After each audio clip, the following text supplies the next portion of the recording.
नमस्कार, आदाब, सत श्री अकाल बच्चा party. I hope you are well and doing great. आज के इस लेक्चर के अंदर हम फ्रिक्शन का एक बहुत इंपॉर्टेंट टॉपिक सीखने वाले हैं। ब्लॉक के ऊपर ब्लॉक रखा हो, सरफेस अगर फ्रिक्शन वाली हो, या ब्लॉक और ब्लॉक के बीच में सरफेस फ्रिक्शन वाली हो, या नीचे सरफेस चिकनी हो और ब्लॉक के बीच में फ्रिक्शन हो, तो ऐसे में हम कैसे क्वेश्चंस को डील करते हैं। इतना बेहतरीन कॉन्सेप्ट सिखाऊंगा बच्चा कि इससे रिलेटेड चाहे कैसा भी क्वेश्चन आपकी एनटीए नीट में पूछती है तो आप उसे जरूर कर लेंगे। सिर्फ एक ही चीज करना है कि वीडियो को लास्ट तक देखना है, छोड़ना मत। ये आपके न्यूटन्स लॉ ऑफ मोशन का 5वां लेक्चर है। अगर आपने इससे पहले के 4 लेक्चर नहीं देखे हो, जिसमें मैंने Newton's law of motion, free body diagram कैसे बनाते हैं, सीडो फोर्स क्या है, फ्रिक्शन के नॉर्मल क्वेश्चंस कैसे करते हैं, इंक्लिनेशन पर तो कैसे करते हैं, सब कुछ सिखाया है बहुत ही प्यारे से छोटे से स्मार्ट वीडियो के अंदर। तो उन्हें जरूर देख लीजिएगा। इन्हें देखने के लिए प्लेलिस्ट चेकआउट करना है, कमेंट में पिन किया हुआ है, आप देख लीजिए। चलिए वीडियो को स्टार्ट करते हैं। लेकिन अगर आप चैनल पर नए हैं बच्चा, स्टार्ट करने से पहले तो be a part of this beautiful family, do not forget to press the bell icon. Alright, तो हम आज सीखेंगे ब्लॉक ऑन ब्लॉक फ्रिक्शन। ये हमारा मेन टॉपिक होगा। बट इसके साथ साथ मैं बता दूं, जो भी बच्चे पर्सनली नीट की तैयारी मुझसे करना चाहते हो, फिजिक्स आप कहीं भी पढ़ रहे हो, आपको समझ में नहीं आ रहा है, तो अपने सपनों को एक मौका दीजिए बच्चा। सपनों को कुचलिए मत, क्योंकि फिजिक्स अगर समझ में नहीं आ रहा है तो उसकी वजह से आपका रैंक नहीं बनेगा। अगर फिजिक्स में तगड़ी कर लोगे स्कोर आप 160 प्लस, तो आराम से आपके 650 प्लस मार्क्स बनेंगे। उसके लिए आप मेरे सक्सेस मंत्रा बॉक्स को ज्वाइन कर सकते हो, जहां पे मिनिमम स्टूडेंट्स को पढ़ाता हूं मैं, उनके डाउट सॉल्व करता हूं, हर एक बच्चों को प्रॉपर रिस्पॉन्स मिलता है, डीपीपी मिलती है, मॉक टेस्ट हर सप्ताह होता है। एंड साथ ही साथ सबसे बड़ी बात जो आपको जरूर ये बैच ज्वाइन करनी चाहिए वो ये कि दिसंबर तक आपका सिलेबस खत्म कर देंगे और उसके बाद जनवरी फरवरी मार्च में मॉक टेस्ट के साथ साथ पूरा सिलेबस फिर से रिवीजन कराया जाएगा इन जस्ट 8000। इस 8000 में आपको फिजिक्स के साथ साथ केमिस्ट्री की भी लाइव क्लासेस मिलेगी। लाइव क्लासेस अगर गलती से आपसे मिस हुआ तो उसका रिकॉर्डिंग सेशन भी अवेलेबल होगा। तो सर, आपके इस सक्सेस मंत्रा बॉक्स को ज्वाइन करने के लिए क्या करना है, सिंपली आप चाहें तो प्ले स्टोर से क्लास 24 एप्लीकेशन डाउनलोड कर लीजिए, लॉग इन करिए, फीस पे करना है और आपको ही हमारा पूरा एक्सेस मिल जाएगा। इसके अलावा आपको एक व्हाट्सअप नंबर दिया जा रहा है, आप उस पर भी डायरेक्ट संपर्क कर सकते हैं, मुझसे बात कर सकते हैं, कनेक्ट कर सकते हैं और कोर्स के बारे में डिटेल ले सकते हैं, विच इज़ 7984294085। इसकी और भी डिटेल्स डिस्क्रिप्शन बॉक्स में है, जरूर चेकआउट करना। तो बच्चा, शुरू करते हैं हमारा ब्लॉक ऑन ब्लॉक फ्रिक्शन के प्रॉब्लम। उम्मीद करता हूँ कि फ्रिक्शन का प्रीवियस क्लास आपने जरूर देखा होगा, बिकॉज उसे देखा है तो फिर ये क्लास में बहुत मजा आएगा, क्योंकि उसके बगैर फिर फ्रिक्शन के क्वेश्चन को सॉल्व करना जो पहली बार देख रहे हैं उनके लिए टफ होगा। लेकिन अगर आप इस प्लेटफॉर्म से पढ़ रहे हो ना, तो यहाँ फिजिक्स के साथ प्यार की गारंटी है। ध्यान से सुनोगे तो इवन पहली बार लेक्चर देख रहे हो तो भी आपका सब कुछ हो जाएगा। चलिए आइए, हम ब्लॉक ऑन ब्लॉक के क्वेश्चन को सॉल्व करने के लिए इस कॉन्सेप्ट को पक्का करने के लिए हम एक क्वेश्चन ही उठाते हैं, और इस क्वेश्चन में जो भी पॉइंट्स मैं आपको बोलूं उसे एज अ नोट्स जरूर लिखना। खैर, यहाँ जो भी मैं लिखता हूँ बच्चा, उसका नोट्स आपको टेलीग्राम में फ्री ऑफ कॉस्ट मिलता है। 50,000 से ज़्यादा विद्यार्थी ऑलरेडी जुड़े हुए हैं यार, पिछले 6 से 7 सालों से पढ़ा रहा हूँ। फ्री ऑफ कॉस्ट सारा कुछ आपको यहाँ यूट्यूब पर भी प्रोवाइड करता हूँ, तो आप टेलीग्राम को जरूर ज्वाइन कर लीजिए, लिंक डिस्क्रिप्शन बॉक्स में। तो यहाँ पर हम एक ब्लॉक का मास ले लेते हैं 2 kg, नीचे वाले ब्लॉक का मास ले लेते हैं 10 kg, और यहाँ पर लगाते हैं फोर्स हम लोग सभी 12 न्यूटन का। ठीक है, 12 न्यूटन का फोर्स लगा देते हैं, और इन दोनों ब्लॉक के बीच में घर्षण है, फ्रिक्शन है, जिसकी कोएफिशिएंट ऑफ फ्रिक्शन की वैल्यू 0.2 दे रखी है। देखिए, ऐसे क्वेश्चन को सॉल्व करने के लिए ना क्या क्या प्रश्न हो सकता है, पहले उस पर समझदारी दिखाना बहुत जरूरी है, क्योंकि कॉन्सेप्ट समझ में आ जाएगा, लेकिन कॉन्सेप्ट्स को अप्लाई कैसे करना है वही सीखना, और बाबा एसएसपी के दरबार में आप वही सीखोगे। ध्यान से सुनिए, इसके क्या क्या क्वेश्चन हो सकते हैं। सबसे पहला सवाल ये बनता है, क्या ये दोनों ब्लॉक साथ में मूव करेंगे? पहला सवाल, क्योंकि नीचे किसी भी तरह का फ्रिक्शन नहीं है, यानी ये चिकनी सरफेस है, यानी ये फ्रिक्शनलेस सरफेस है, मतलब ये साथ में मूव कर सकते हैं क्या? मैंने कहा कर सकते हैं क्या, पहला सवाल। दूसरा सवाल ये बनता है कि अगर साथ में मूव कर रहे हैं तो कितना एक्सीलरेशन से, और अगर साथ में मूव नहीं कर रहे हैं तो कितना कितना एक्सीलरेशन दोनों का होगा। कुल मिलाकर के ये 3 से 4 प्रश्न पूछा जाता है। अब देखिए, इनको सॉल्व करने का अप्रोच क्या है। सबसे पहला जो स्टेप होता है ना, आपको मानना है। मान लीजिए, क्या मान लीजिए? मान लिया हमने, हमें नहीं पता है, हमने मान लिया कि ये दोनों ब्लॉक साथ में मूव कर रहे हैं, कंबाइंड मूव कर रहे हैं। जब अगर दोनों ब्लॉक साथ में मूव कर रहे होते, एक कंडीशन है, तो ये बॉडी ऐसे कंबाइंड दिखती है, ऐसे कुछ टोपी की तरह ऐसा दिखता, और इसका जो नेट मास हो जाता वो हो जाता 12 kg, और इसके ऊपर कितना फोर्स लगता हुआ दिखाई दे रहा है? 12 न्यूटन। तो इसका कंबाइंड एक्सीलरेशन कितना होता, F/m विच इज 12/12, यानी कि 1 मीटर पर सेकेंड का स्क्वायर, यही होता ना। अगर साथ में मूव कर रहे होते पहले स्टेप में हमने मान लिया तो ये सिचुएशन होती। ध्यान से सुनना बच्चा, आपको फील आ जाएगा एंड फिजिक्स के साथ प्यार हो जाएगा। इसी कॉन्सेप्ट को सिखाने के लिए ऑफलाइन कोचिंग सेंटर्स के अंदर 1-1, 1.5 घंटे तक ये सारी चीज़ें चलती हैं। लेकिन अगर आप शिद्दत से सुन रहे हो तो ये मैं अपने दावे के साथ कह सकता हूँ, आराम से आपको सब कुछ समझ में आ जाएगा एंड इस टॉपिक के साथ प्यार होगा। अगर दोनों सिस्टम सच में इसी एक्सीलरेशन से चल रहे थे तो ये पॉइंट भी चल रहा होगा इतने एक्सीलरेशन से, ये पॉइंट भी चल रहा होगा इतने एक्सीलरेशन से। हमने तो माना है ना कंबाइंड, बट अगर वाकई साथ में चल रहे होते तो ये भी उतने ही एक्सीलरेशन से चल रहा होता। नीचे वाला ब्लॉक जो कि कंबाइंड नहीं है, हमने तो माना है, तो नीचे वाले ब्लॉक को उतने ही एक्सीलरेशन से चलने के लिए रिक्वायर्ड फोर्स कितना है, तो नीचे वाले फोर्स को उतने से ही चलने के लिए रिक्वायर्ड फोर्स है MAC, combined acceleration, which is 10 × 1, यानी बच्चों कितना न्यूटन, 10 न्यूटन। यानी नीचे वाले को कितने रिक्वायर्ड फोर्स की जरूरत है, 10 न्यूटन। अब सोचो नीचे वाले ब्लॉक पर क्या कोई एक्सटर्नल फोर्स लग रहा है, आंसर है नहीं। लेकिन नीचे वाला ऊपर वाले के संपर्क में है, ऊपर वाले ब्लॉक के, और ऊपर वाला अगर नीचे वाले को अच्छे से चिपका के रखे, घर्षण करवा के रखे, फ्रिक्शन करवा के रखे, तो सीधी सी बात है ये इसके साथ चल पड़ेगा। ये बिल्कुल वो बात हो गई कि ट्रक के ठीक पीछे एक ऑब्जेक्ट रखा हुआ है, हमने क्वेश्चन किया हुआ था, और वो ऑब्जेक्ट और इसके बीच में फ्रिक्शन इतना सफिशिएंट है कि ट्रक चल रही लेकिन फिर भी वो माल सामान पीछे गिरता नहीं है। वैसे यहाँ है कि ये इसके साथ अगर चलता है तो इतने फ्रिक्शन, इतने फोर्स की जरूरत है, सॉरी नॉट फ्रिक्शन, लेकिन इसको एक्सटर्नली तो कोई मिल ही नहीं रहा, लेकिन इसके और इसके बीच में यहां पर फ्रिक्शन मौजूद है, तो वही फ्रिक्शन हमें 10 न्यूटन के बराबर होना चाहिए अगर साथ में चल रहा है तो। अब चेक कर लेते हैं तीसरा स्टेप में कि हमारा अवेलेबल फ्रिक्शन कितना है, जिसे हम FS मैक्सिमम कहते हैं, क्योंकि इसके ऊपर कोई एक्सटर्नल फोर्स नहीं था, इसके बीच में फ्रिक्शन है, और वो फ्रिक्शन कितना लग सकता है, म्यू × n के बराबर। म्यू कितना है, 0.2 यानी 2/10, और n कितना, देखिए यहां पर आप देख रहे हैं ना, तो इसके लिए n बराबर mg के हिसाब से 2 × 10, ये कट गया तो कितना न्यूटन हो गया, 4 न्यूटन। अब यहाँ पर एक बहुत अच्छी बात आप समझिएगा, बहुत अच्छे से अपनी कॉपी में लिखिए कि कभी भी अवेलेबल फ्रिक्शन अगर ज्यादा है रिक्वायर्ड फोर्स से तो बॉडी साथ में मूव करेगी, कंबाइंड टुगेदर। इस चीज को समझना, क्योंकि ऑफलाइन हो या ऑनलाइन हो, बच्चे इसे पहली बार हम पढ़ते हैं तो थोड़ा कंफ्यूज रहते हैं, और यही चीज आप गलती करते हो कि छोटी छोटी चीजों को जब कंफ्यूजन बनता है तो क्लियर नहीं करते।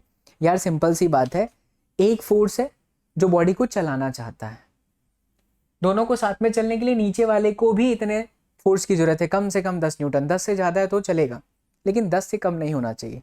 लेकिन फोर्स तो लग रहा था ऊपर ना, नीचे तो लग ही नहीं रहा था, तो नीचे वाले को फोर्स मिल कहां से रहा है, फ्रिक्शन से, और फ्रिक्शन तो सेल्फ एडजस्टिंग फोर्स है, प्रीवियस क्लास में सीखा था। कितना जा सकता है मैक्स टू मैक्स फ्रिक्शन, इतना। अगर मैक्सिमम फ्रिक्शन ज्यादा है, मान लीजिए मैक्सिमम फ्रिक्शन होता 100 न्यूटन, मुझे जरूरत तो सिर्फ 10 न्यूटन की थी ना, बॉडी चल पड़ती। मैक्सिमम फ्रिक्शन होता 11 न्यूटन, मुझे जरूरत तो सिर्फ 10 न्यूटन की थी ना, बॉडी चल पड़ती। लेकिन यार जो जरूरत वाली फ्रिक्शन है, अवेलेबल फ्रिक्शन है, वो 10 से भी कम है, 4 न्यूटन है, बॉडी साथ में मूव नहीं करेगी। इसे बहुत अच्छे से समझ लीजिए, वीडियो को थोड़ा सा पीछे रिवाइज करके सुन लीजिए। अगर अवेलेबल फ्रिक्शन, पहली बात अवेलेबल फ्रिक्शन कौन है, अवेलेबल फोर्स कौन है, फ्रिक्शन फोर्स। क्या friction force max to max इतनी है कि इससे ज्यादा है तो बॉडी साथ में मूव करेगी? क्या मैक्सिमम फ्रिक्शन रिक्वायर्ड फोर्स के से कम है तो बॉडी साथ में मूव नहीं करेगी? यहां सिचुएशन हम साफ साफ देख रहे हैं कि FS मैक्स 4 न्यूटन है, which is less than required force, इसलिए body will not move together. अच्छा, अब सवाल आता है कि अगर साथ में मूव नहीं करेगा तो चौथा स्टेप कि कितने एक्सीलरेशन होंगे दोनों के डिफरेंट डिफरेंट, तब आप इनमें FBD बनाइए। अब देखिए 2 किलो पर इस तरफ कितना फोर्स लग रहा था, 12 न्यूटन। पीछे की तरफ मैक्सिमम फ्रिक्शन कितना है, हमने निकाल लिया 4 न्यूटन। तो अब हमने FBD से पता कर लिया इधर का फोर्स ज़्यादा है, बॉडी एक्सीलरेट इधर ही करेगी, 12 में से 4 डिवाइडेड बाई 2 यानी 4 मीटर पर सेकेंड का स्क्वायर। और नंबर 5वां स्टेप, मैं नीचे की एफबीडी देखूं तो नीचे वाले सरफेस पर इसका फ्रिक्शन फोर्स ही है, और वो फ्रिक्शन फोर्स कितना है, विच इज़ 4 न्यूटन, और यही फ्रिक्शन फोर्स ma के बराबर है। यानी एक्सीलरेशन कितना हो गया, 4 डिवाइडेड बाई दिस 10, यानी 0.4 मीटर पर सेकेंड का स्क्वायर। तो ये हुआ हमारा एक सेगमेंट। आई होप आपको मजा आया होगा। ये यहां पर सारी चीज छुपी हुई है। ब्लॉक साथ में मूव नहीं किया तो क्यों नहीं किया, अगर ब्लॉक साथ में मूव करता वो कब करता, जब ये और इनमें ये रिलेशन आता। अब जरा सोच करके देखिए कि मैं इन दोनों के बीच में फ्रिक्शन को सफिशिएंट कर देता हूं, या मैं इस ब्लॉक को चेंज करता हूं, या मैं इस फोर्स को चेंज करता हूं। एक और सवाल कर लेते हैं। हाँ, ये देखिए 2 और 10 ही रखते हैं। हम क्या करते हैं, 2 और 10 ही रखते हैं यहां पे। फिर से देखिए, आपके सारे डाउट क्लियर हो जाएंगे। यहां हमने 2 kg रखा, यहां हमने 10 kg ही रखा, और अब मैंने ये जो फोर्स लगाया वो मैंने लगाया 2 न्यूटन का, बराबर। अब सेम क्वेश्चन वही है फिर से, और इसे हम ले लेते हैं 0.2 का। कोएफिशिएंट ऑफ स्टैटिक फ्रिक्शन 0.2 का है, एज इट इज क्वेश्चन है। फोर्स को मैंने थोड़ा कम कर दिया। अब जरा देखते हैं अब क्या होगा। अब आप बेसिक सेंस सोचो यार, फोर्स तुमने कम लगाया, नीचे वाली ब्लॉक 10 किलो की, ऊपर 2 किलो की है, साथ में मूव कर सकती है क्या? पहली बात तो थियोरेटिकली समझ में आ रहा है नहीं, लेकिन अब थोड़ा प्रैक्टिकली भी चलते हैं। पहले हम मान लेते हैं, पहला स्टेप मान लिया कंबाइंड एक्सीलरेशन, तो AC बराबर क्या, F अपॉन में m। फोर्स कितना है, 2 न्यूटन, मास कितना है 12, कितना आया 1/6 मीटर पर सेकेंड का स्क्वायर। 1/6 कितना हो गया, 0.16 मीटर पर सेकेंड का स्क्वायर। अब अगर साथ में ही चलना है तो नीचे वाले को कितना फोर्स की जरूरत है, हमेशा नीचे वाले को देखो, जिस पर फोर्स लग रहा है उसके अगेंस्ट में देखो, बिकॉज इस पे तो फोर्स लग ही रहा है। तो अब इनको अगर साथ में चलना है तो जितना इसका एक्सीलरेशन इसका है उतना एक्सीलरेशन इसका भी होगा। अब इसका एक्सीलरेशन इतना होने के लिए फोर्स कितने की जरूरत है, तो 10 इंटू 1/6, तो 4 डिवाइडेड बाई 3, सही है, 5 डिवाइडेड बाई 3,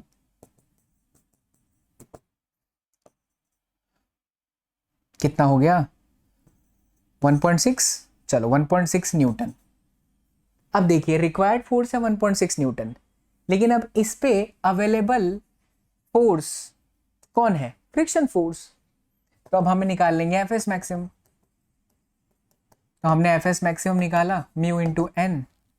देखिए म्यू कितना है, तो म्यू है हमारे पास में 0.2 यानी 2/10, और एन कितना है तो 20, यानी कितना हो गया 4 न्यूटन। ओके, नाउ आप देख सकते हैं कि ये ब्लॉक इसके साथ साथ में चले, उसके लिए जो मैक्स टू मैक्स फ्रिक्शन है, जो रोक करके रखेगा, भाई ये वाला ब्लॉक इसको रोक करके रखेगा, फ्रिक्शन रोक करके रखता है, तो रोक करके रखने वाला फोर्स 4 न्यूटन का है, और साथ में चलने के लिए 1.6 की ही जरूरत है।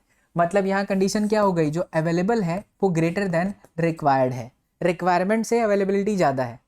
इसका मतलब क्या हुआ, इसका मतलब है ब्लॉक विल मूव टुगेदर। यहां पर ब्लॉक क्या होगा, साथ में मूव करेगा। आगे बात समझ में। तो एक क्वेश्चन हमने देखा ऐसा जिसमें ब्लॉक साथ में मूव नहीं कर रहा, दूसरा हमने क्वेश्चन देखा जहां पर ब्लॉक साथ में मूव कर रहा है। अब हम क्वेश्चन चेंज करते हैं। हम क्या करेंगे, हमारे फोर्स का डायरेक्शन चेंज कर देंगे। हम ये करेंगे कि यहां पर भी रखेंगे फ्रिक्शन और यहां पर भी रखेंगे। आइए इस क्वेश्चन को भी सॉल्व करते हैं। चलिए बच्चा देखिए ये क्वेश्चन देखिए अब आप ध्यान से। ऊपर 10 किलो है, नीचे 15 किलो है, 10 और 15 के बीच में ये सरफेस 0.4 फ्रिक्शन वाली है, 15 और इस सरफेस के बीच में भी फ्रिक्शन है 0.2, और नीचे लग रहा है 90 न्यूटन का फोर्स।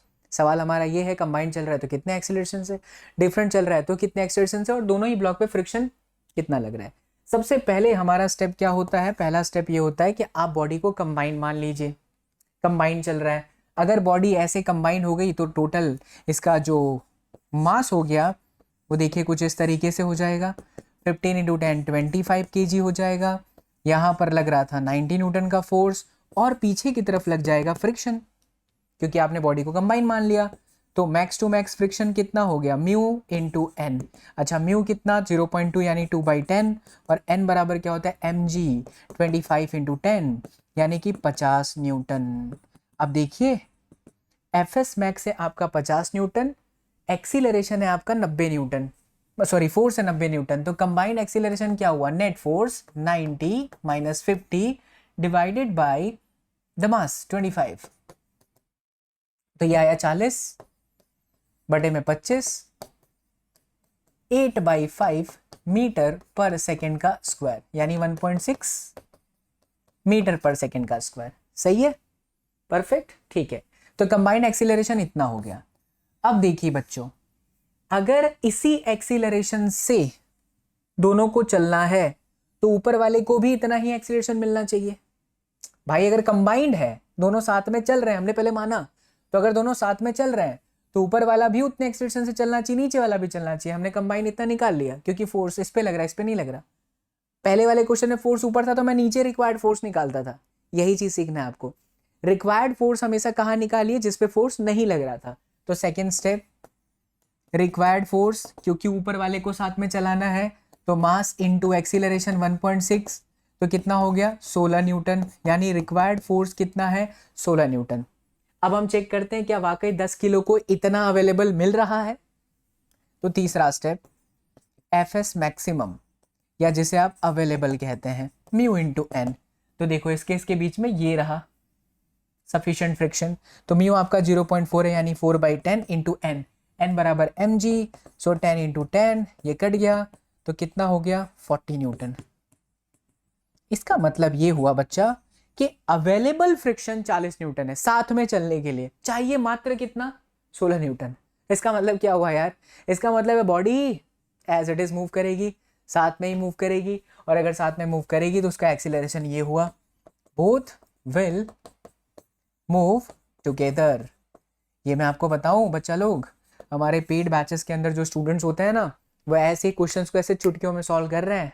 इसीलिए आप कहीं पर भी पढ़ रहे हैं, कहीं पर भी किसी भी ऑफलाइन कोचिंग क्लास का हिस्सा हैं, किसी बड़े जगह पर जाते हैं, नाम बड़े बड़े होते हैं लेकिन हमें पता है क्या प्रॉब्लम होती है, या किसी ऑनलाइन में भीड़ का आप हिस्सा हैं, तो भीड़ से हट के फिजिक्स को थोड़ा फील करिए। मेरे पेड बैचेस के अंदर बच्चा आपको वो फील आएगा, आपके एक एक डाउट को सॉल्व कराया जाएगा। तो ऐसे क्वेश्चंस ऐसे सॉल्व होते हैं। मैं ये नहीं कहूंगा कि आप यूट्यूब से नहीं कर सकते, मेरे लेक्चर्स को अगर आप दिल से फॉलो कर रहे हो एसएसवी प्लेटफॉर्म के, trust me Prachand series is enough to crack your NEET. लेकिन आपको लग रहा है कि नहीं यार डिस्ट्रक्शन है, डाउट सॉल्व नहीं हो पा रहे, सचिन सर से पर्सनली पढ़ते तो और मजा आता, तो बेधड़क होकर के बच्चा लोग बेझिझक आज ही एनरोलमेंट लीजिए सक्सेस मंत्रा बॉक्स के अंदर। तो लीजिए ये प्रश्न हो चुका है, अब इसमें एक और वेराइटी का क्वेश्चन करते हैं, आपको और मजा आएगा। अच्छा इसमें एक और क्वेश्चन पूछा था मैंने कि ब्लॉक पर फ्रिक्शन कितना है, तो इस पे कितना लग रहा है 16 न्यूटन, और इस पे कितना लग रहा है 40 न्यूटन। लीजिए बच्चा एक और क्वेश्चन आपके सामने है। अब हमने फोर्स नीचे कर दिया और नीचे से फ्रिक्शन को हटा दिया, सेम वही पैटर्न का क्वेश्चन है। आपको सबसे पहले कंबाइंड एक्सीलरेशन निकालना है, तो फोर्स आपका हो गया 90 divided by the mass is 30। अब आप एक चीज ऑब्जर्व करेंगे, इससे पहले वाले क्वेश्चन में यहाँ फ्रिक्शन था तो लिया गया था, फ्रिक्शन है ही नहीं तो जरूरत ही नहीं है, तो 20 10 30 हो गया, और फोर्स कितना हो गया 90 यानी कितना मीटर पर सेकेंड स्क्वायर, 3 मीटर पर सेकेंड स्क्वायर। अगर ये दोनों ब्लॉक साथ में मूव कर रहे हैं तो ऊपर वाला भी 3 मीटर पर सेकेंड स्क्वायर से चलेगा, तो ऊपर वाले के लिए रिक्वायर्ड फोर्स कितना हो गया, मास टाइम्स ऑफ एक्सीलरेशन। मास आपका 10 था, एक्सीलरेशन 3 था, यानी 30 न्यूटन हो गया, बराबर। यानी ऊपर वाले को नीचे वाले के साथ में चलना है तो इतने फोर्स की आवश्यकता है। ऊपर वाले को साथ साथ में चलने के लिए रिक्वायर्ड फोर्स कहां से मिलेगा, तो अवेलेबल फ्रिक्शन से। तो फ्रिक्शन यानी एफ एस मैक्सिमम कितना है, म्यू इंटू एन है। म्यू कितना है 4/10 है, और एन कितना है एम जी। अच्छा ऑनलाइन में बच्चे पूछते हैं भैया पता नहीं चलता एन बराबर एम जी कब लेते हैं, अरे सिंपल है यार, मतलब इधर का ले रहे हो ना तो यही वाला एन लोगे, नीचे लोगे तो 20 10 30 का आएगा। तो अभी हमारे लिए क्या हो गया 10 इंटू 10 कट गया, तो कितना आ गया 40 न्यूटन। चलिए बच्चा अगर ये 40 न्यूटन आ गया, आप सोच के देखो कि अवेलेबल जो फ्रिक्शन है वो ग्रेटर देन रिक्वायरमेंट है, मतलब आपकी रिक्वायरमेंट तो पूरी हो जाएगी ना साथ साथ में चलने के लिए। हमेशा याद रखिएगा साथ में चलने के लिए, ऐसे लिख लो, हिंदी में तो हिंदी में, चलने के लिए required force, step by step याद रखो, कोई गलती नहीं होगी। और इसको देखना कहाँ से है, फ्रिक्शन से। अगर ये फ्रिक्शन ज़्यादा है, अच्छा खासा है, तो बॉडी साथ में मूव करेगी, विल मूव टुगेदर, दोनों साथ में मूव करेंगे। और कितने एक्सीलरेशन से, तो इतने ही एक्सीलरेशन से, ठीक है ना। ओके, आइए एक और क्वेश्चन करते हैं हम लोग, और वो बड़ा शानदार प्रॉब्लम है। ये आपके जेई मेंस में भी देखा गया है, all India pre medical test में भी देखा है मैंने। ऑब्वियसली जेई मेंस और all India pre medical test is related to your NTA. तो यहाँ पर 2 kg, यहाँ पे 10 kg, और ये है 0.4। बोला जा रहा है कि साथ में मूव करने के लिए, ध्यान से सुनना, साथ में मूव करने के लिए इस फोर्स की वैल्यू कितनी है। देखिए, साथ में मूव करने के लिए नीचे वाले फोर्स की वैल्यू कितनी है हमें नहीं पता कितनी है, लेकिन हमें ये पता है कि साथ में मूव करने के लिए कंबाइन एक्सीलरेशन तो यही होगा ना, F/12, पक्की बात है। अब अगर साथ में मूव कर रहे हैं तो ऊपर वाले को रिक्वायर्ड फोर्स कितना है, तो ऊपर वाले को रिक्वायर्ड फोर्स है ma, 2 into acceleration which is F/12, यही होगा। ये रिक्वायर्ड फोर्स आता कहां से है, तो ये रिक्वायर्ड फोर्स आता है, तीसरा step, Fs maximum should be greater और इक्वल देन रिक्वायर्ड फोर्स। हमेशा ये बड़ा होना चाहिए साथ में मूव करने के लिए। और Fs मैक्स क्या है, तो म्यू इंटू एन ग्रेटर और इक्वल देन Fr। तो म्यू क्या है, म्यू है आपका 0.4 यानी 4/10 इंटू एन बराबर क्या हो जाएगा, तो 2 into 10, ये आपका देखिए घट गया, ग्रेटर और इक्वल देन ये आपका हो गया 2F/12। तो क्यों ना हम इसे ऐसे कर लें, 8 इज ग्रेटर और equal than 2F divided by 12, F is greater और इक्वल देन 48। तो या तो F की वैल्यू 48 के बराबर हो,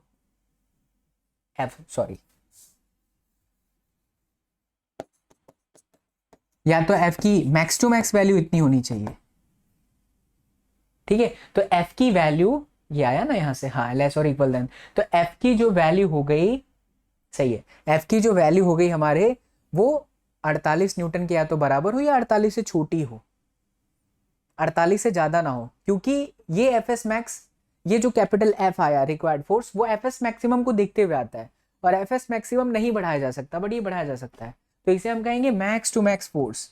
तो इतना मैक्सिमम फोर्स अगर लगेगा तो बॉडी साथ में मूव कर जाएगी। आई बात समझ में। तो अगर हम डायरेक्शन चेंज कर दे रहे हैं फोर्स का, और कोएफिशिएंट ऑफ फ्रिक्शन भी चेंज कर दे रहे हैं, तो भी हम सवाल से डरेंगे नहीं। उम्मीद करता हूं बच्चा कि ये प्यारा सा लेक्चर आपके दिल में बस चुका है, और अब आप इसे देखते हुए हम आपको टेलीग्राम के अंदर क्वेश्चन देने जा रहे हैं, उसे जरूर सॉल्व करिएगा, ठीक है। मैं आपको टेलीग्राम के अंदर क्वेश्चन देने जा रहा हूं, मैं आपको गारंटी भी देता हूं 100% वो सारे प्रश्न आपसे जरूर बनेंगे। तो आप हमारे टेलीग्राम को जरूर ज्वाइन करो, और इसके साथ साथ आप क्लास 24 डाउनलोड कर लीजिए अगर आप मुझसे नीट के बैचेस को ज्वाइन करना चाहते हो तो। क्या भैया बहुत लेट हो गया है बैच आपका ज्वाइन करने के लिए, मैं कहूँगा बिल्कुल भी नहीं, this is the right time. And बहुत सारे ड्रॉप किए हुए स्टूडेंट्स ज्वाइन कर रहे हैं, मोर देन 200 स्टूडेंट्स, इससे ज़्यादा नहीं, इससे ज़्यादा बच्चा लोग नए बैच में पढ़ाता हूँ, बहुत ही मिनिमम स्टूडेंट्स के साथ, ताकि एक एक बच्चों का डाउट सॉल्व हो सके। तो देर किस बात की, फिजिक्स को स्ट्रॉन्ग करोगे ना भाइयों, तुम पढ़ लोगे, मुझे पता है, somehow you will do chemistry as well, but physics में प्रॉब्लम आ रही है। एंड मेरे बैच की सबसे खास बात यह है कि फिजिक्स के साथ साथ हम आपको केमिस्ट्री भी करा देंगे in just 8000। And guess what, अब तो जूलॉजी के बायो के टीचर भी आ चुके हैं। तो आ जाइए, हमारे बैच को जरूर ज्वाइन करिए बच्चा लोग। तो अब ये चैप्टर यहाँ पर होता है आपका समाप्त। अगला चैप्टर होगा धमाकेदार धमाकेदार वर्क पावर एनर्जी, डीपीपी जरूर सॉल्व करिएगा, टेलीग्राम में फ्री ऑफ कॉस्ट दिया जा रहा है। इसके अलावा अगर आपको कुछ भी प्रॉब्लम आती है, ड्रॉप डाउन योर प्रॉब्लम, अगली वीडियो आपके प्रॉब्लम के सोल्यूशन के ऊपर ही होगी। मिलते हैं बच्चा अगले क्लास में, तब तक खुश रहें, मुस्कुराते रहें, एंड मुस्कुराहट के साथ फिजिक्स पढ़ते रहें। Bye, take care, love you all, जय हिंद।